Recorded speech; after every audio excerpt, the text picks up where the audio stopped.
Boa noite. Já começaram a ser repatriados os moçambicanos que se refugiaram no Malawi devido à tempestade tropical Ana. Até agora, 300 pessoas voltaram a Moçambique. Foram 6 meses de estadia no Malawi. O processo de repatriamento iniciou esta sexta-feira, tal como estava previsto nos acordos entre o governo de Moçambique e do Malawi. Depois de últimas conversações entre as partes, seguiu um breve encontro com os moçambicanos no maior centro que ao longo dos últimos meses alojou mais de 800 famílias. E este é o momento mais aguardado. Começa o processo de repatriamento aqui em Sanje, no Malawi. E este é o primeiro grupo de moçambicanos que aqui estão. Vemos na imagem mulheres com trouxas na cabeça. Trouxas feitas mesmo para seguir a Moçambique. É isto que estas famílias vinham pedindo desde janeiro, assim que cessaram as chuvas em Moçambique, no sentido de voltar a casa. Mas tinham dificuldades. O governo reagiu e aqui está este momento. Estamos muito felizes porque a nossa população acatou e ela também mostra felicidade. Este é o sentimento que a nossa população tem de regresso a casa. E havendo já condições todas que nós organizamos, portanto a nossa população vai voltar à vida normal. E esta população vai continuar a viver no distrito de Morumbala, vai fazer a sua atividade lá, portanto vai participar da melhor forma para o seu próprio desenvolvimento e para o desenvolvimento do território nacional. É bom que se diga isto, não é obrigatório voltar a casa? Não é obrigatório voltar a casa porque há pessoas que estão cá e puderam desenvolver outras atividades e preferiram por cá ficar para continuarem com seus negócios e com a sua família. Também há relações que foram criadas durante esse espaço de tempo. A presença dos nossos compatriotas. O alto comissário de Moçambique no Malawi falou das ilações que se pode tirar no processo de repatriamento destas famílias. Trabalhamos muito bem com o governo. Se houve alguns constrangimentos, são naturais. Entenda que os dois países não tinham recursos suficientes para providenciar assistência ao nível desejável. Não era só questão do Malawi, também do nosso lado, mas teve a vontade política, teve a dedicação e conseguimos fazer o melhor que podíamos. Que lições se podem tirar deste processo todo? Do processo tira-se lições em duas vertentes. A primeira vertente é que temos que fazer tudo que for possível para que não se volte a repetir ou para que se encontre formas de interromper a travessia da fronteira sempre que há ciclones do nosso lado. A segunda lição que nós aprendemos é que Malawi e Moçambique devem estar juntos e devem aprofundar a cooperação nesses aspectos. Ao todo, são 4 autocarros alocados para garantir o transporte de moçambicanos refugiados nos 8 centros até ao Rio Shire, onde estão já em atividade 3 embarcações operadas pela Unidade de Proteção Civil, UNAPROC. Este é o momento mais aguardado de todos. De facto, porque é isto que vinhamos trabalhando, tanto nos últimos dias, no sentido de garantirmos que as pessoas possam retornar ao país. No sentido de que também possam começar a reiniciar as suas vidas do outro lado, tendo em conta que foram demarcados talões, as pessoas vão receber os talões, já começamos a montagem de abrigos, de tendas, que é para as pessoas poderem ter onde se abrigar. E as famílias mostraram-se felizes com o processo de repatriamento. É para casa, não há como aqui, já estamos preparados. Sim, senhor. E o sentimento qual é? Estou ainda muito satisfeito. Estou muito satisfeito. A família também está aqui? Já está aqui, está presente, está na linha aqui. Exatamente. Estou contente muito para regressar na minha terra, em Moçambique. Aqui estou com meu filho, junto com meu marido, mas outro foi com o Che. Estou muito feliz, inclusive com a minha população, porque estamos o tempo de que estamos a regressar à nossa terra. Era um pouco difícil porque o apoio era assim mesmo. Dividíamos com os nossos malauianos, amigos malauianos, partilhamos. Por causa estamos a voltar da nossa terra. Estou muito contente, incluindo a minha população da zona. Refira-se que o processo de repatriamento das famílias de Malawi para Moçambique vai durar menos de 7 dias, tal como as previsões indicam. O antigo ministro da Saúde, Leonardo Simão, diz que o governo deve criar mais condições para enquadrar os profissionais formados na área da saúde, mas sem colocação.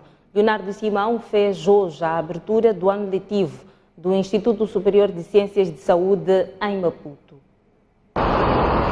O país ressente-se da falta de quadros formados no setor da saúde, mas este problema está a ser ultrapassado, segundo o antigo ministro da Saúde. Leonardo Simão diz, porém, que apesar da melhoria da situação, ainda há falta de enquadramento dos técnicos já formados. Na área da formação melhoramos bastante, mas o grande desafio, portanto, não é tanto a formação, é a absorção dos quadros que são formados, a capacidade orçamental, sobretudo do Estado, e o setor privado, que é pequeno, não estão a conseguir absorver todos os quadros que são formados nessas instituições de formação.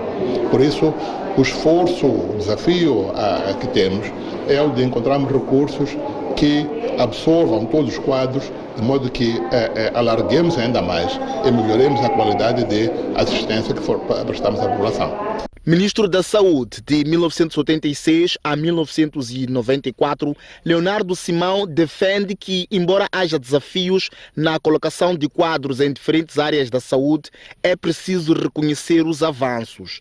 Há cada vez mais moçambicanos com acesso à saúde do que antes em qualquer fase da história de Moçambique. Portanto, isto muitas vezes nós não vemos porque estamos concentrados nas dificuldades que nós temos hoje, sobretudo nas zonas urbanas.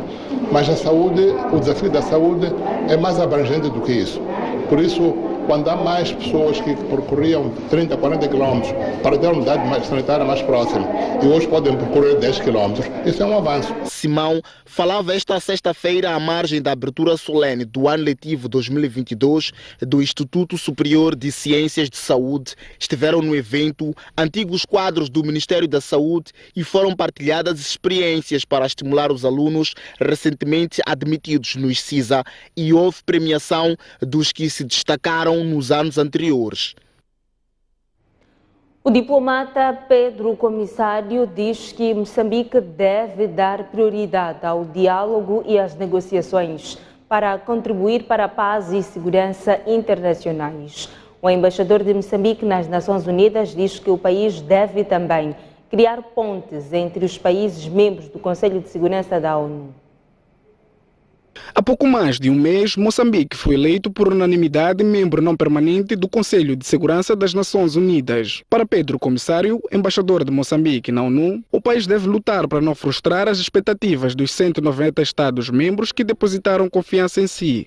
Significa contribuir fortemente para a paz e segurança internacionais, o combate ao terrorismo e fazer com que o Conselho de Segurança tenha maior sensibilidade para os efeitos dos conflitos armados nas crianças e nas mulheres.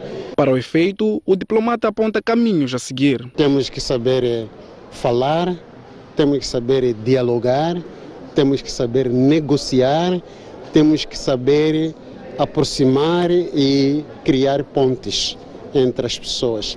A paz é um conceito que se constrói fundamentalmente através do diálogo, através do multilateralismo e através de negociações aturadas. Pedro Comissário acrescenta que Moçambique não só pretende tirar vantagens do Conselho de Segurança da ONU, assim como quer ajudar a semear a paz no mundo. Toda a vida de Moçambique foi fundamentalmente uma vida virada para negociações.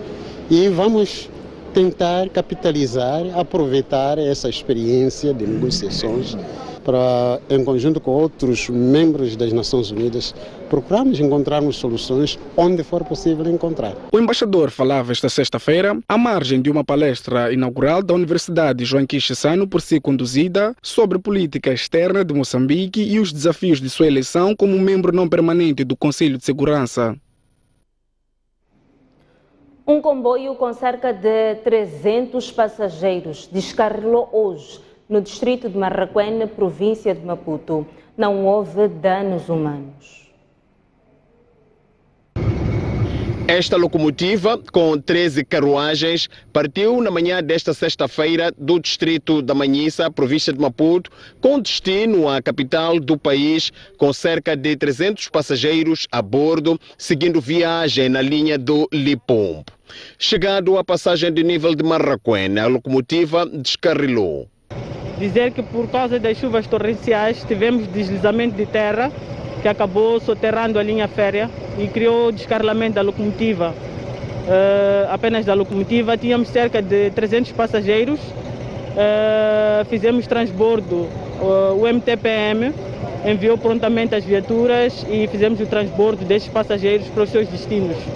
Apenas o comboio ficou imobilizado, não tivemos feridos e conseguimos, como estive a dizer, assistir prontamente para o transbordo, assim como das suas cargas. Com o comboio fora dos caris e bloqueando o principal ponto de acesso, os cerca de 5.000 residentes da localidade turística de Macaneta ficaram momentaneamente isolados da vila distrital de Marraquene.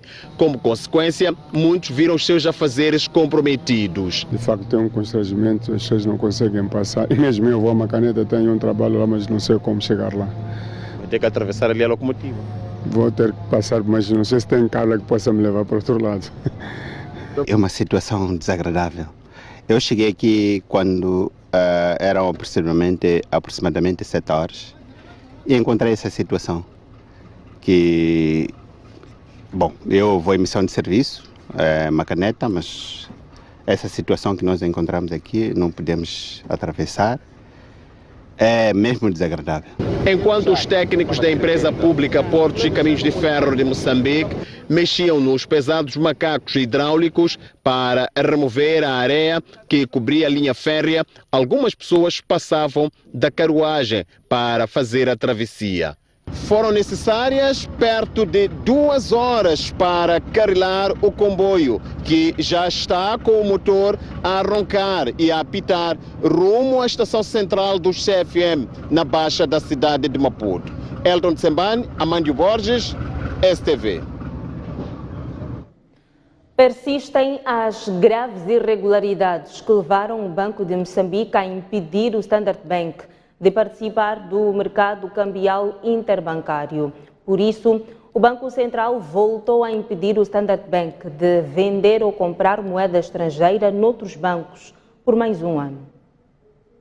Desde julho do ano passado que o Standard Bank está impedido de trocar moeda estrangeira com outros bancos por ter cometido infrações diversas. O castigo era de 1 ano, tempo prestes a terminar. E pelo fato de persistirem problemas, o Banco Central alargou o período. Comunica-se aos bancos participantes do mercado cambial interbancário que, por decisão do Banco de Moçambique, o Standard Bank Moçambique S.A. continua impedido de participar do mercado cambial interbancário por um período de até 1 ano, com efeitos a partir de 24 de julho de 2022. Segundo o Banco Central, a decisão decorre do fato de haver evidência de persistirem graves irregularidades que ditaram seu impedimento, que vigora há 12 meses, apesar de existirem algumas melhorias. Entretanto, o Standard Bank pode comprar e vender divisas ao público. Comunica-se que o Standard Bank S.A. continua autorizada a realizar atividades cambiais de conversão de moeda estrangeira com o público, devendo, para o efeito, usar a taxa de câmbio de referência publicada pelo Banco de Moçambique. Este novo impedimento consta de um documento do Banco Central desta sexta-feira. Reagindo à decisão, o Standard Bank emitiu um comunicado no qual assume ter sido informado sobre o impedimento pelos canais apropriados, tendo esclarecido que a atual suspensão não afeta de forma material a capacidade do banco de continuar a interagir com os seus clientes. O Standard Bank continua a trabalhar com o Banco de Moçambique para resolver todas as questões pendentes de auditoria de 2021, de forma a ser readmitido ao mercado cambial interbancário. Na nota, o Standard Bank compromete-se ainda a partilhar toda a informação relevante com as partes interessadas, logo que disponível, e assegura a todos que continua a enviar esforços para resolver as ações pendentes. O processo de exploração de areias pesadas vai arrancar até finais deste ano, no distrito de Jangam, província de Inhambane. Neste momento, a empresa Mutamba Mineral Sands está apenas à espera da concessão da licença ambiental para iniciar as atividades. Com a confirmação em 2017 de mais de 4,4 bilhões de toneladas de areias pesadas no distrito de Jangam, Inharim, diversas entidades manifestaram interesse em explorar o minério.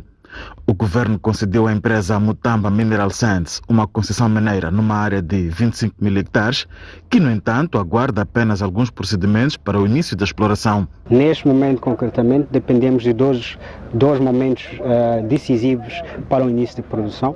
Tem a ver com a obtenção da licença ambiental e também do DUAT. Portanto, as atividades estão a ser desenvolvidas com vista a alcançarmos esse objetivo e tão logo que seja possível a obtenção disto, estaremos em condições de iniciar com a produção. A empresa esclarece que a área concedida não inclui a zona costeira, tal como inicialmente se avançava. Não só por conta da imposição da legislação, que não permite que se faça nenhuma exploração próxima das dunas, mas também as boas práticas de exploração mineira não permitem que o projeto desenvolva e nem há nenhum interesse em aproximar-se dessas áreas que são consideradas áreas de proteção e que o projeto por si só não prevê nenhuma aproximação a estas áreas. O ministro dos Recursos Minerais e Energia diz que o processo pendente com a empresa já está em andamento e espera-se que até finais deste ano comece a exploração de areias pesadas nesta região. O que se vai passar, portanto, é a fase em que se vão fazer trabalhos de avaliação com uma, portanto, produção experimental que se prevê iniciar até finais deste ano. Para além da já existente, a empresa diz ter já em curso o processo de importação de uma outra planta de exploração com capacidade para processar 120 toneladas de areias pesadas por hora. Ainda na província de Inhambane, a multinacional Sasol diz que continua comprometida a empregar mais moçambicanos no projeto de produção e partilha de gás de Panditemane. A multinacional Sasol abraçou o chamado projeto de partilha e produção de gás de Panditemane, que visa produzir gás de cozinha e gerar corrente elétrica. A empresa diz que continua comprometida com que os moçambicanos ocupem os mais de 3 mil postos de emprego previstos. As the PSA has now started to ramp up, as we announced in March when we were here with His Excellency, we are starting to see employments coming up, and we will be ramping that up in the next 6 to 12 months. We are announcing some of the employment that we are bringing into the PSA, particularly on the construction side. And together with Mirime and ANP, we've also looked at opportunities for local development, particularly on the small and medium enterprises, where we are starting to support that employment initiatives. Falando depois de um encontro que aconteceu a portas fechadas entre a multinacional e o Ministério dos Recursos Minerais e Energia, Carlos Zacarias diz que o processo de reabilitação e abertura de novos furos para o PSA corre a bom termo. A perfuração que neste momento está em curso, temos que saber que a perfuração para, portanto, avaliação está a correr bem e aparentemente os resultados têm sido positivos, um pouco superior à expectativa inicial e naturalmente temos que esperar que todos os resultados sejam quantificados para que tenhamos uma ideia real de quanto o recurso, portanto, deverá estar presente. Refira-se que o projeto de gás e energia espera produzir 30 mil toneladas de gás de cozinha por ano e gerar 400 megawatts de energia. O Jornal da Noite sai agora para uma curta pausa. Mas antes, a informação cambial para si que nos acompanha a partir da STV. Até já. De volta às notícias. A Rússia e a Turquia assinaram hoje acordos separados com a Turquia e com as Nações Unidas para desbloquear a exportação de cerca de 25 milhões de toneladas de cereais retidos nos portos do Mar Negro. Há luz verde para a exportação dos cereais ucranianos retidos nos portos do Mar Negro. O livre curso dos cereais só foi possível com a assinatura esta sexta-feira de um acordo entre a Rússia e a Ucrânia, mediado pela Turquia e pelas Nações Unidas. Os acordos assinados, com duração de 4 meses, visam criar um centro de controle em Istambul, dirigido por representantes das partes envolvidas, um ucraniano, um russo, um turco e um representante das Nações Unidas, que deverão estabelecer o cronograma de rotação dos navios no Mar Negro. A concordância implica também que passa a ser feita uma expensão dos navios que transportam cereais para garantir que não levem armas para a Ucrânia. As expensões deverão acontecer nos portos de Istambul. Os documentos foram assinados pelo ministro da Defesa russo e pelo ministro das Infraestruturas ucraniano. Para o secretário-geral das Nações Unidas, António Guterres, o momento representa um farol de esperança, um farol de possibilidade e um farol de alívio num mundo que precisa mais do que nunca. Já o presidente turco reconheceu que não foi fácil chegar até a assinatura dos acordos, mas espera que os mesmos fortaleçam a esperança de acabar com a guerra. A União Europeia e os Estados Unidos saudaram o acordo assinado pelos dois países. Olhamos agora o desporto. A moçambicana Chenide Tsemane é campeã africana na categoria dos 57 quilos de judo. A Chenide conquistou a medalha de ouro no campeonato que decorre em Nairobi.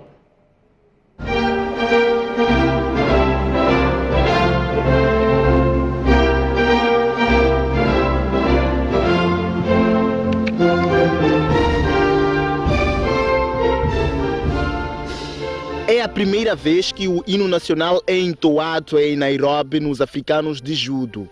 Tudo graças à medalha de ouro conquistada por Chenide Tsemane nos 57 quilos no judo feminino. Foi com este golpe que a judoca moçambicana Chenide Tsemane venceu a sua adversária camaronesa, elevando assim a bandeira moçambicana. Mas não foi a única medalha que o país conquistou no primeiro dia do Campeonato Africano de Judo Nairobi 2022. Paulo Júnior também subiu no pódio para receber a medalha de bronze nos 66 quilos masculinos. São as primeiras grandes medalhas nesta modalidade, depois do bronze alcançado por Kevin Lefort no Senegal em 2021. O Campeonato Africano de Judo em Nairobi teve início a 21 e termina no dia 24 do corrente mês. Sadio Mané foi eleito o jogador africano do ano 2021. O avançado do Bayern de Munique ficou à frente do ex-colega Mohamed Salah, do Liverpool. And the winner is Sadio Mané. Foi sem surpresa que o maior prêmio individual para os jogadores africanos foi para o senegalês Sadio Mané. O jogador senegalês foi a grande figura da sua seleção na campanha que terminou com a conquista do Campeonato Africano das Nações nos Camarões e os seus feitos foram reconhecidos. Mané não só ajudou a seleção a vencer o Egito e conquistar o CAN, assim como voltou a ser decisivo na qualificação dos Leões de Tarenga ao Mundial do Qatar, novamente diante dos faraós. O senegalês deixou para trás o antigo colega no Liverpool, Mohamed Salah, que terminou em segundo, bem como o companheiro da seleção, o guarda-redes Edouard Mendy. A Sissata Chouala, nigeriana que atua no Barcelona da Espanha, foi a eleita melhor jogadora do continente. Nas outras categorias, o selecionador do Senegal, Aliou Cissé, foi eleito o melhor treinador africano, enquanto a seleção senegalesa foi a melhor do continente. No lado feminino, a melhor treinadora foi a sul-africana Desiree Liz. O Wydad Casablanca do Marrocos foi a equipa masculina do ano, enquanto o Mamelodi Sundowns da África do Sul foi a melhor equipa feminina. As premiações dos melhores de África foram anunciadas e entregues na noite desta quinta-feira em Rabat, Marrocos.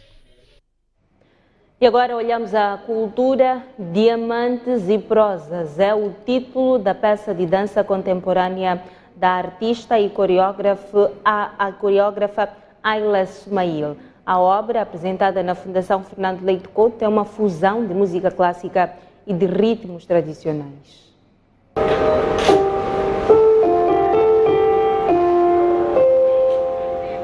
Uma forma de expressão sem limites.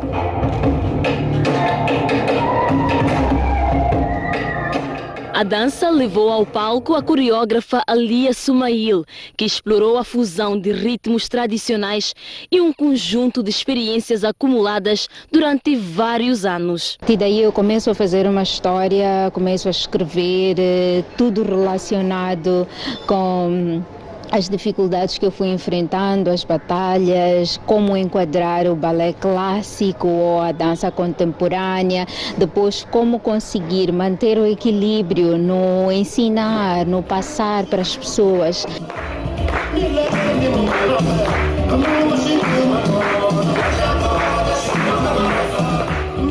Com os resultados à vista, a artista ganhou liberdade, expressou-se através da dança. Eu concluí que não precisa necessariamente ter, vamos lá, uma lei ou um tabu, uma regra, seja lá o que for. Na verdade, a dança é dança, porque a gente sente a dança e a gente quer transmitir o que sente. Diamantes e Prosas foi apresentada na Fundação Fernando Leite Couto. Diamantes e Prosas de Ayla Sumail. O Jornal da Noite sai agora para uma curta pausa, mas antes há a previsão do estado de tempo para as próximas 24 horas. Começamos pelo sul, a capital Maputo vai registrar uma mínima de 19, uma máxima de 15. Há previsão de céu limpo, mesmo cenário para Xai-Xai em Gaza, 17 de mínima e 26 de máxima. Inhambane, na Foz do Regra, previsão de céu limpo, 18 de mínima e 27 de máxima. Seguimos agora ao centro do país, começamos por Beira, em Sofala, 17 de mínima e 25 de máxima, continuação de céu limpo. Chimoio, 14 de mínima e 25 de máxima, Climane, 27 de máxima e 19 de mínima, Tete, 19 de mínima e 31 de máxima. Seguimos agora ao norte do país, começamos por Nampula, província com o mesmo nome, 16 de mínima e 28 de máxima, Lixinga, 11 de mínima e 21 de máxima, Pemba em Cabo Delgado, 19 de mínima e 27 de máxima. A previsão de céu limpo em todo o norte do país. Até já.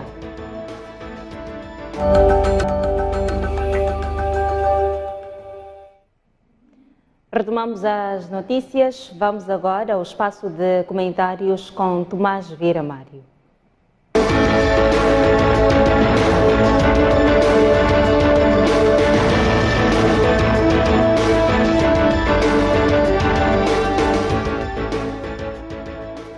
Ora bem, o recuo do governo devido a inconformidades e incongruências na tabela salarial única continua na ordem do dia. Sobre isto e muito mais que falamos agora no espaço de comentários com Tomás Vieira Mário. Tomás, boa noite, bem-vindo ao Jornal da Noite. Quais são as implicações de falhas e inconformidades desta natureza assumidas pelo governo na tabela salarial única em termos de credibilidade? Uma vez mais, boa noite, Isaura. Bom, no último programa fizemos considerandos muito positivos sobre a relevância desta reforma salarial. Dissemos que é uma medida bastante importante, que traz melhor qualidade na governação, com potencial muito alto de estabilizar a mão de obra no Estado. Mas o recuo na sua implementação, naturalmente que cria grande desconforto entre os funcionários públicos, porque lhes tinha sido criado uma expectativa legítima de que, a partir deste mês, teriam, portanto, salários ajustados à tabela única. Ora, este recuo, claro que põe em causa a credibilidade das instituições, põe em causa a forma como o cidadão olha para o Estado. como sendo uma entidade que não se prepara devidamente antes de anunciar atividades com impacto direto no cidadão. O salário é daquelas situações sagradas para qualquer trabalhador, e quando se lhe mexe esse assunto, ele fica de facto desestabilizado.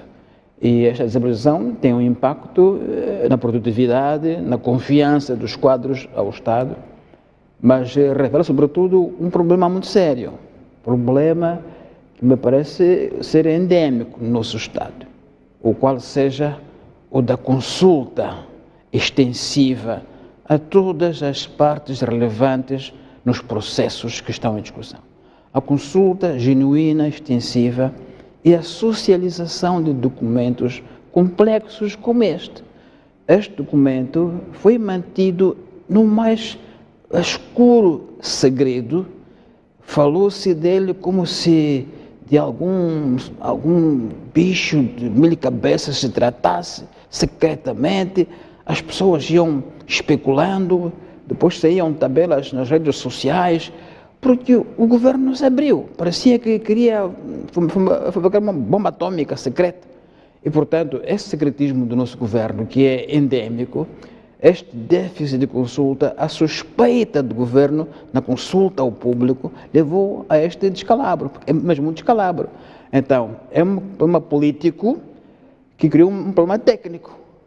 Porque o que é agora? Agora há problemas sérios de cálculos matemáticos para harmonizar variantes complexas como sendo a qualificação acadêmica do indivíduo, a sua idade, o tempo de serviço, e tudo isso, como se vê, não esteve a contento de muita gente.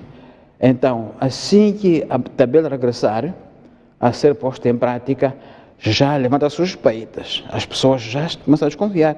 O que foi que me alteraram, não é? Então, penso que é muita pena, porque era uma reforma salarial muito elogiada e de forma merecida. Isso é como se fosse uma música muito bonita e que tem uma orquestra desafinada. Ora, Tomás, as reformas salariais da função pública passaram pela Assembleia da República. O Parlamento funciona como um filtro. A Casa do Povo é isso, na verdade. Como é que poderia o Parlamento ter evitado que essas incongruências tivessem seguido? Temos que ser honestos. O nosso Parlamento não tem os recursos técnicos de especialização que tem o governo. Agora, se o governo, que os tem, mas do que o Parlamento não conseguiu, como havia conseguido o Parlamento evitar? Nosso Parlamento não tem expertise e não tem recursos técnicos, não tem gabinetes de apoio técnico, como tem outros parlamentos, peritos que ajudem o deputado a interpretar, a descodificar documentos técnicos de modo que sejam compreensíveis. Nosso Parlamento ainda está muito a reboque do governo, portanto, não podemos pedir-lhe muito, não tem recursos. E digo, o governo que os tem não conseguiu. O governo tem recursos próprios e mesmo de consultoria internacional qualificada. Mesmo assim, tem a crise que tem. Então, nosso Parlamento, honestamente, não tem recursos técnicos nem financeiros suficientes para abordar matérias complexas como esta, como deveria ter, mas não os tem, porque não tem orçamento que lhe permita a cada deputado, ou cada bancada, a cada comissão, ter equipas técnicas especializadas, como tem em outros países do mundo. Não tem. Tomás, em termos de estratégia de comunicação, no recuo, o governo disse que pagaria, com base na tabela salarial única, os salários mínimos que duplicaram, mas disse também que os outros que têm situações problemáticas poderiam ser pagas a posterior com os respectivos retroativos. Este processo não será feito de hoje para amanhã, é um processo longo. Em termos de estratégia de comunicação, foi acertada? Claro que não, porque é uma espécie de corrida atrás do prejuízo, não é? Sempre falamos que é preciso uma comunicação proativa, uma comunicação preventiva, não que remedeia os problemas, até porque agora ouvimos de alguns peritos, de alguns economistas, a questionar se de facto o governo vai ter recursos para pagar esses salários, porque fala-se muito que o salário mínimo duplicou, mas os salários superiores também subiram alguns 100% também, lá em cima. Isso não se fala muito. lá em cima, subiu muito lá em cima, 100%, 120% às vezes, e portanto, tudo isso tem questões que, repetimos, entendemos que é uma boa reforma, mas tem questões técnico-financeiras e de disponibilidade de tesouraria que me parece que ainda vão ter que ser debatidos. Então, não sei como é que isto tudo vai ser abordado, mas criou-se uma grande expectativa no cidadão, no funcionário, e uma desilusão a seguir, que é muito difícil de repor, de reerguer essa credibilidade do governo perante os seus funcionários. Então, acho que é uma questão política muito séria que se colocou sobre este pacote, como eu digo, que nasceu e foi bem acolhido. Alguns economistas, Tomás, defendem que este recuo do governo terá impacto sobre o produto interno bruto. E quem vai pagar a fatura da tabela salarial única? Naturalmente que sim, porque assim, Isaura, se as pessoas iam receber, na sua maioria, com algum incremento em relação ao que recebem agora, quer dizer que iam consumir mais. E, portanto, ia implicar no PIB. Havia de subir o consumo. Se eu recebo mais, vou consumir um pouco mais. Havia essa previsão de que o PIB ia crescer em função do consumo que aumentou a renda das famílias, das pessoas. Não aconteceu isso, portanto, essa expectativa cai por terra, porque não há esse consumo que se esperava, ou esse rendimento que se esperava para que aumentasse o consumo. Então, não há como aumentar o PIB se não aumentou a renda. Tomás, uma última questão sobre esta questão da tabela salarial única, meio provocativa. Conhecendo as contas públicas, a situação de muitas empresas públicas, de onde virá o dinheiro da tabela salarial única? Pois, essa questão eu estava a colocar, de onde há de vir o dinheiro, porque não se verificou qualquer ratificação do orçamento do Estado no Parlamento, e, portanto, na minha percepção, ainda é um bocadinho enigmático de onde é que virá o dinheiro. Se o governo aprovou, se o Parlamento aprovaram com simulações, me parece, simulações de gastos que deram certo nos cofres do Estado. De outro modo, seria algo ingênuo aprovar estes incrementos sem que os cofres acolhessem o incremento. Então, vamos acreditar que sim, que as simulações feitas em função dos recursos disponíveis disseram que sim, temos dinheiro para acomodar esses aumentos. De resto, também temos, obviamente, os nossos parceiros, como é o FMI, que estão de vigilância nos nossos gastos, porque não somos bons gestores. O FMI sempre nos suspeitou, e com razão, e, portanto, o FMI deve estar, naturalmente, em cima desses processos todos, para verificar se não estamos a ser despesistas fora do controle. Então, eu penso que o governo fez as simulações que fez e viu que tem recursos para isso. Só posso crer que sim. Mas muitas vozes dizem que os erros da tabela salarial única são crassos, são graves. Devia cair alguém das pessoas que conduziram este processo? O chefe do Estado dizia que, já se previa que haveria de haver dificuldades e que, portanto, não se deve atirar o bebê com água suja, vamos manter o bebê, temos que ter pacientes e calmos. O que quer dizer que o chefe de Estado assume que é um erro coletivo e, portanto, do governo. Portanto, não haverá, digamos assim, bodes expiatórios ou caça às bruxas para castigar. Também não é nossa prática governativa, quando há algum erro no governo, alguém aparecer como sendo o culpado. Se aparece, não é logo identificado. Depois passam uns 6 meses, nós esquecemos-nos, depois a pessoa é substituída. Mas nunca se foca que é por causa daquele erro que ocorreu num certo período. Então, não é a nossa cultura, rolar cabeças quando há erros na governação. Não temos essa prática, não. Mas temos outros assuntos que foram destaque esta semana. O Presidente da República indicou Raul Domingos para ser embaixador da Santa Sé. Mas é a primeira vez que alguém da oposição é indicado embaixador. É a primeira vez. Deixa-me primeiro dizer boa noite ao meu amigo Raul Domingos e felicitá-lo pela nomeação para este cargo importante, diplomático. É uma figura conhecida na nossa política interna, desde Roma, negociações dos pais. Mas eu acho que é uma decisão do Presidente Inhosse que coloca num ponto de grande engrandecimento ao Presidente da República, porque de facto é a primeira vez que temos alguém da oposição a ser designado para postos do Estado, neste caso para embaixador na Santa Sé. Penso que esta designação tem um peso simbólico muito importante, que é a mensagem da inclusão, a mensagem de que é possível encontrar na oposição valores que podem desempenhar cargos de Estado. Então a mensagem está aí, mensagem política forte de inclusão e de uma figura que não é um quadro sênior, aliás, júnior, é um quadro sênior na República Moçambicana, já era conselheiro do Estado, membro do Conselho do Estado, portanto já era alguém com posição no Estado muito relevante.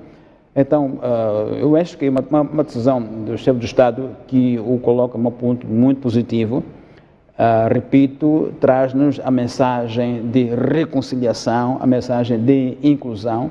Esperamos que essa mensagem seja o início de outras mensagens que poderão seguir-se para dar um pouco de substância mais concreta de que estamos juntos, podemos nos incluir sem olhar a cores partidárias num contexto de um país que confia os seus quadros e pode esbater um pouco a relevância partidária para tudo quanto seja posto do Estado. Então, acho que é uma boa decisão do chefe do Estado que o engrandece e também coloca Moçambique numa posição diplomática bastante positiva.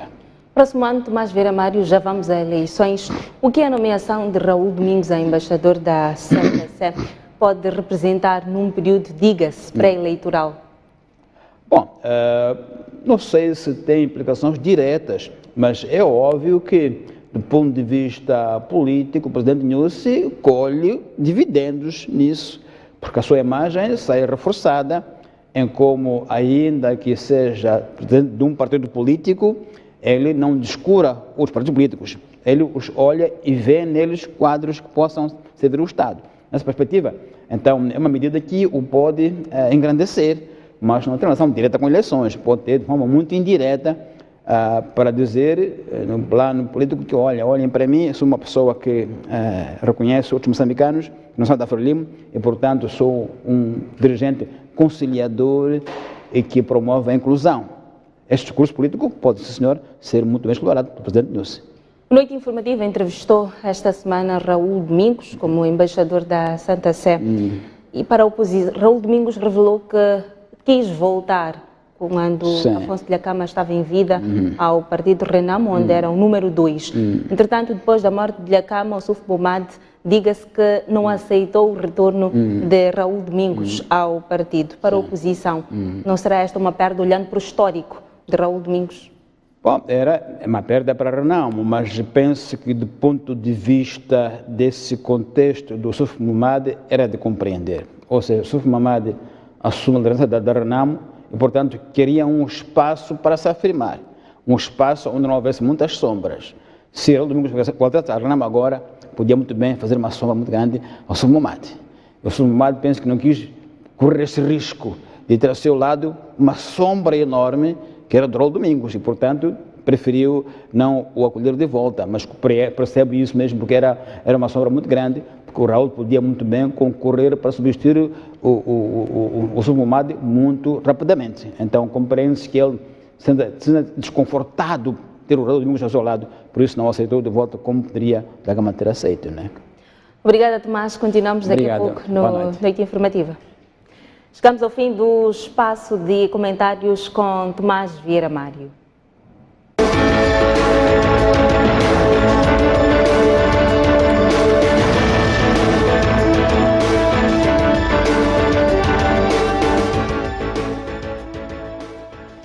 E continuamos daqui a pouco no Noite Informativa com análises e debates de vários temas que foram e são destaque esta semana no nosso país. Começamos pelo adiamento da leitura da sentença do caso das dívidas ocultas.